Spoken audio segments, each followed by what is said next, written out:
Yes, guys, it's Andrew Mensah here. I'm on the set of Fantasy Football League, and I've been given the task to read out some people's crazy hot topics regarding football.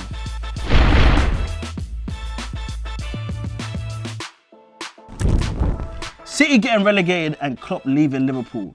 There's someone out there wearing a United shirt, holding an antique lamp and wondering what to do if their last wish is true.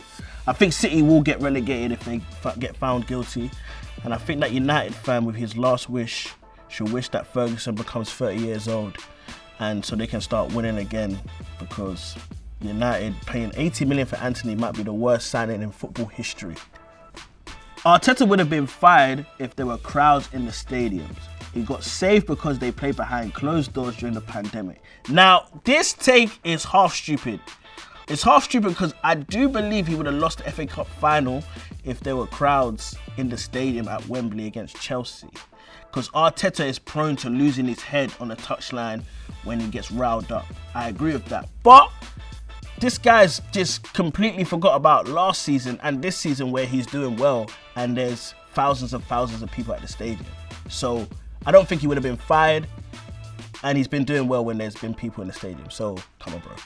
VAR is a system. Referees are making the mistake. It's like blaming a car for a hit and run.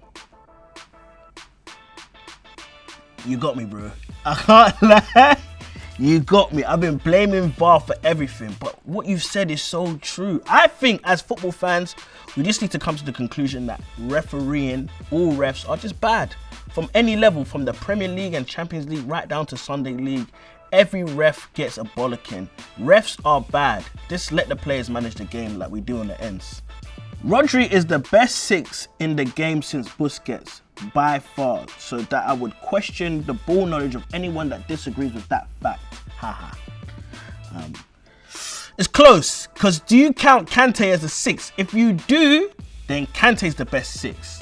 And he played six at Leicester when they won the league, and his first season at Chelsea when they won the league, he played six. I know he played a bit higher after that, but if Kante's a six, then Kante's the best. But apart from that, I would agree, Rodri's clearly the best six, and he's like calm about it. He's not an emotional baller. He's like an android that they've plugged in, and he does the job well. So yeah, he doesn't get like the emotional spirits high that like a Declan Rice will do, but he will smoke Declan Rice in any capacity. So yeah, I half agree with that. So with Declan Rice, I think it's hype, but it's good hype. It's like the hype of fish and chips. It's still fish and chips, but fish and chips can be good. Do you know what I mean? But because it's English, it's like celebrated higher than it probably should be, but you can't deny fish and chips slaps. That's how I feel about Declan Rice. No, the core of the squad is young and there is plenty of talent in this team, but it depends on how the new manager wants to play. The Liverpool squad is very, very strong and doesn't need rebuilding. Ooh. So I don't think it needs rebuilding. I would say it's not very, very strong. I would say it's a strong team, and with the new right manager coming in, they can play. And the clear new manager is Alonso. You see the way they're bopping the ball at Bayer Leverkusen. If he comes in, gets a few reliable players in that midfield, and City get relegated, Liverpool are that team still. Xavi Alonso, shout him out.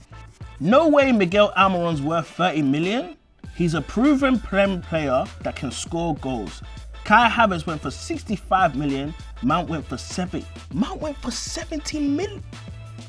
Why can't Almiron be worth 30 million? I agree with this. If Mount is 70 million, that's more than Zinedine Zidane. Yeah, I think the big team tax and the English tax put together, which is why 70 mil. Kai Havertz come from Chelsea. I think Arteta was just rushing with that. But in this current climate, Almiron is definitely worth 30 million. This is not 2002. He's worth that in this current climate. Like, Antony is 80 million. Antony, he just does spin a Rooney and kicks the ball out of play. That's 18 M's. Almiron is definitely worth 30 million. Not even a question. At the start of the second half of the season, it's the teams facing relegation that I'm most scared of. I think it'll be hard for the teams that outperform expectations to keep that consistency. Aston Villa and West Ham, for example. Yeah, I agree with the Aston Villa one, but I feel like the three teams at the bottom now, they're done. They might as well go to the Championship now.